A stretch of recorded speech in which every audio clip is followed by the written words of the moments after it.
Hello, and welcome to the Tower Coffee Hour. This is your host, Preston, or Tyree. And in this episode, we are introducing a new colleague. When I put out a call in the neighborhood for some help to do Nessy's birthday, Evan Grimm said, "Hey, my son's been doing some work and might want to help." So I got introduced to Brooks Grimm, and with his father's support, we have done an interview of the people who created Nessy in the Mueller Neighborhood in Austin, Texas. I think you'll enjoy seeing Brooks and working with him. I certainly did. And his dad has been very supportive. So let's go see what happened at Nessy's birthday party on December 13th, 2025.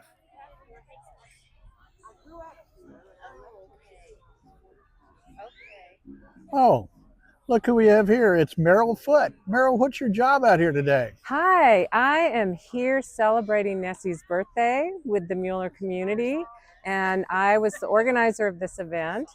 I've been talking about doing this since January, and it's so exciting to see it finally happen, and it's been a great event. And so many people in the community came together. We have Lady Quack's cupcakes that are special edition Nessy themed. Oh yeah, let's take a look at those. Look at the cupcakes. Yeah, wow. So delicious. How many cupcakes did we get from Lady Quack? We got 98 cupcakes. Oh, and this is all that's left of the first box.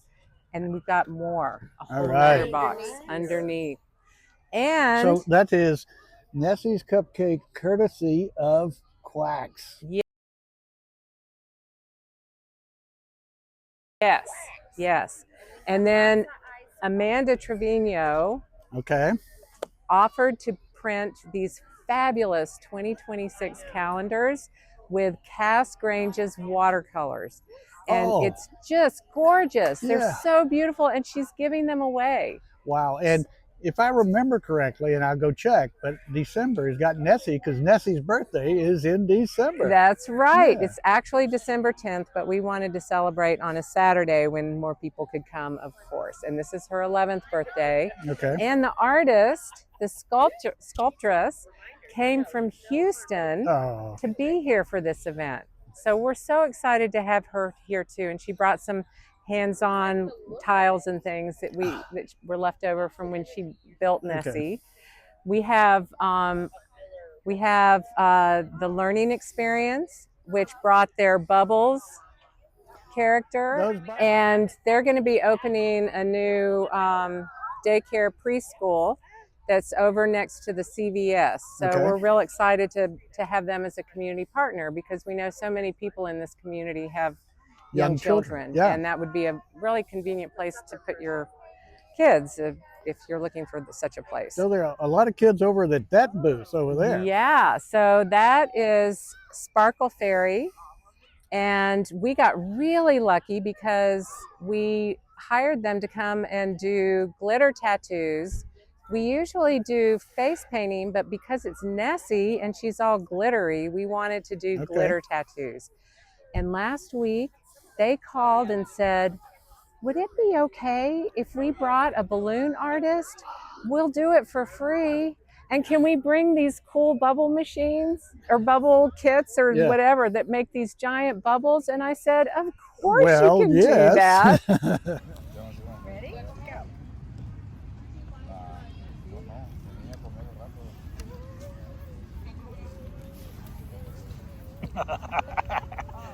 Wow.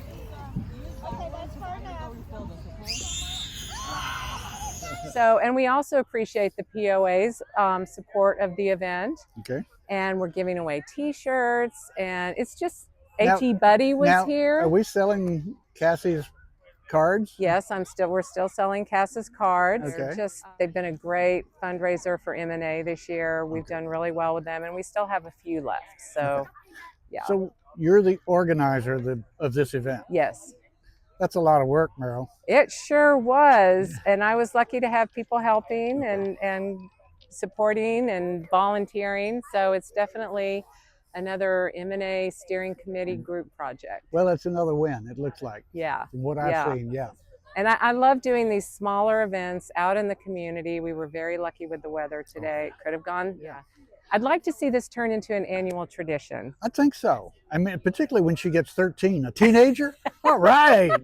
Ooh, we'll have to think about it. And then Yeah. what about quinceanera? Yes. She could have a quinceanera. We can do a dress. Ooh, We can do the whole bit. Yeah.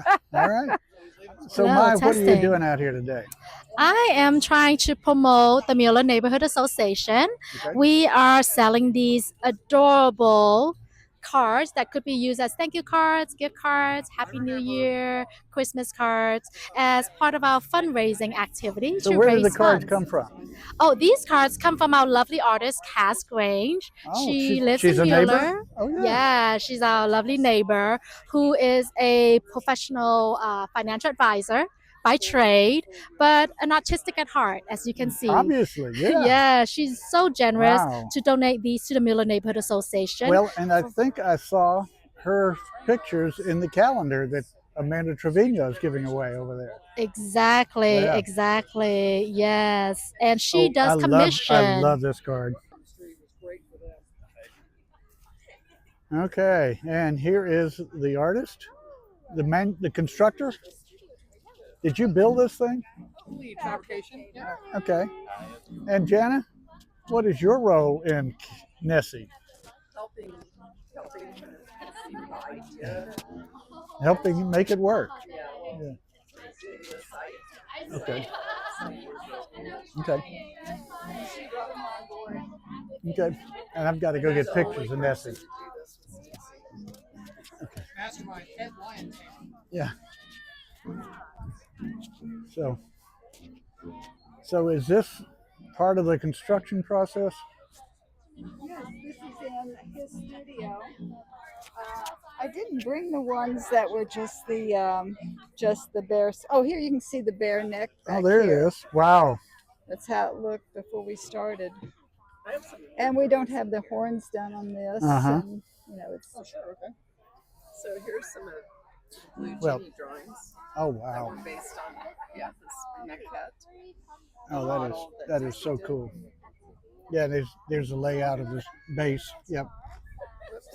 Kids absolutely love it. Forget the sign that says "Please don't climb on Nessy." Right? We have a dimension Okay. at the top, right?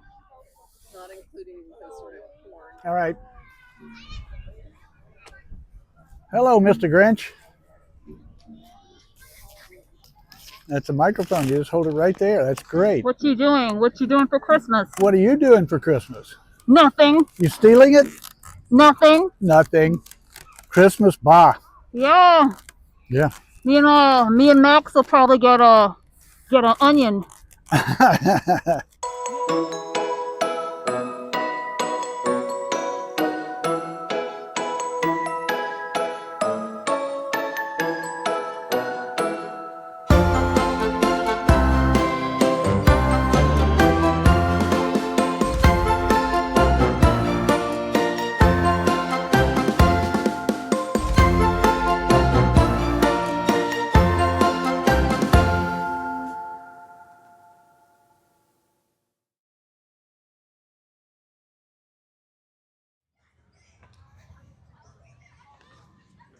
Hi everybody, I have some questions for you today. Our first question is, how long did it take to make Nessy right here? I think it was 2 years, wasn't it? We started in 2013. Oh, I have dates of 2012 even. Oh, So okay. initial Early, concepts. yeah. So And yeah, then, that makes it about 2 years. yeah. Cool.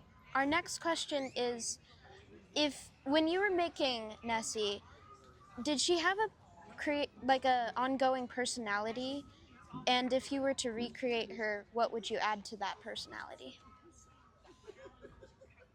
I saw Nessy first as being a little more scary, but because it's at the Thinkery and this park, Jana had a different idea. Well, we kind of created a story, because that's kind of the way I work as an architect anyway. You kind of you tell a story, and the story she has an origin story where she came up out of the lake over here. And so we thought, oh, okay, the Lake Ness monster.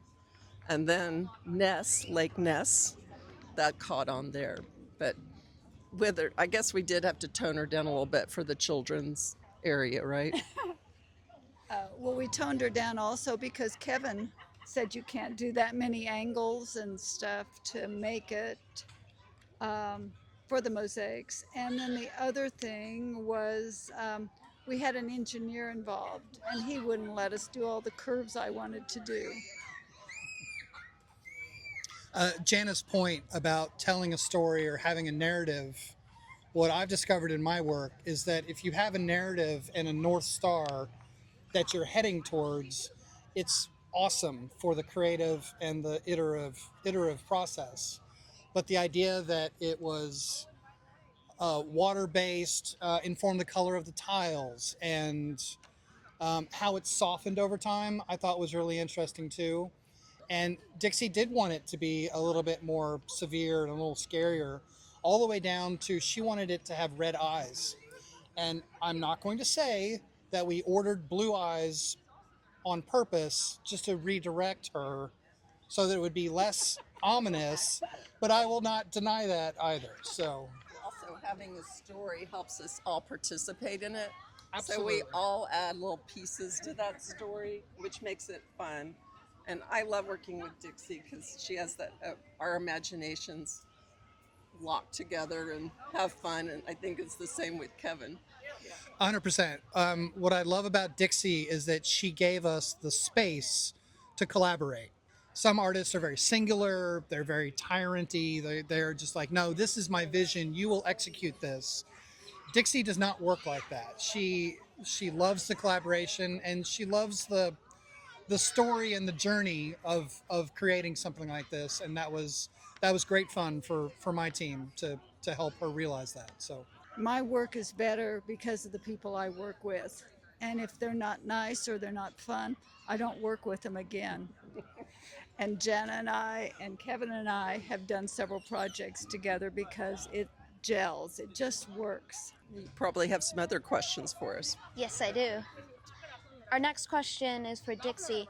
What or who inspired you to make sculptures like this? I'm an artist. I have an undergraduate degree in ceramics and sculpture. I have a master's in painting. Some of my earliest drawings were of dragons. So this is something, when she called me and said, hey, you want to do a dragon? I go, yeah, I know how to do this one. I've got this one down.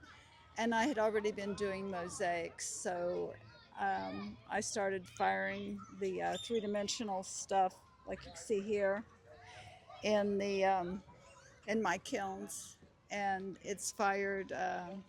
It's stoneware, so it's durable. In fact, when we replace stuff here, we didn't have to replace any of the ceramic. We only had to replace some of the glass tile that had gotten damaged from. Our next favorite is, do you have like a favorite sculpture of yours? The one I'm getting ready to do is always the next one. It's always, that's exciting. Yeah, That's the way I was about boyfriends at one time. I still am. Who listens to the coffee hour? I this is my first day, so Oh, wow. I'm not entirely sure. Although Ty, the producer, he's back there. Okay, he said that's enough. Oh, We gotta okay. cut it. You did a great job, Brooke. Yeah. Thanks. thank you, folks, for taking the time.